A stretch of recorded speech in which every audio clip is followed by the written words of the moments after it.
सम्राट अशोक का तो उसका धर्म चला, जब बहन जी सत्ता में थी तो ये बनाए, सारे कुछ बनाए, गौतम बुद्ध नगर बनाया। तो आप राजनीति में तो कुछ भी नहीं होती। इसलिए राजनीति को समझो, और जो समाज राजनीति को समझता है वो समाज आगे बढ़ता है, और जो समाज राजनीति को नहीं समझता वो आगे बढ़ ही नहीं सकता, क्योंकि डेमोक्रेसी में राजनीति है। पहले दो प्रकार से राजा बनता था, एक तलवार से राजा बनता था और एक रानी के पेट से राजा पैदा होता था। हमारे पास तो ना रानी थी और ना तलवार थी, हमारे पास तो ना तलवार थी ना रानी थी। तो बाबा साहब डॉक्टर अम्बेडकर ने रानी का पेट को ऑपरेशन कर दिया और राजा की तलवार तोड़ दी। तो बाबा साहब ने कहा ना तुम्हें अब रानी का कोई इंतजार करना, ना तलवार से युद्ध लड़ना, अब तुम्हें बस बटन दबाना है और राजा बनाना है।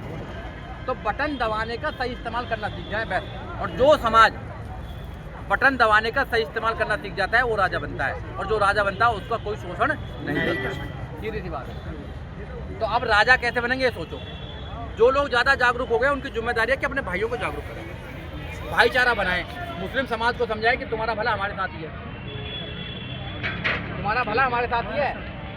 तुम भी पिटोए हम भी पिटोए, भैया सपा के साथ में क्या कर रहा है तो हमारे साथ में। मुस्लिम समाज के घरों में जाएं हम जा के, उनका भाईचारा बनाएं, उनसे नमस्ते करें, उनसे करें बात करें कि भैया मुल्ला जी तुम्हारा जो सब कुछ हमारे साथ नहीं है, तुम भी पिटोए हम भी पिटोए, पिटे एक जगह हो जाओ, जब भी कर सकते हैं, है ना। और ओबीसी भाइयों के साथ लग जाए, ना माने कोई बात नहीं, जाए उनके पास भाईचारा बनाए, उनसे भाईचारा बनाए, भाईचारा से। जैसे ये इलाका है यहाँ तो कोई दलित खड़ा नहीं होता। जब बहन जी की सरकार थी तो 3-3 4-4 गुजर थे सत्ता में, आज एक भी गुजर नहीं है।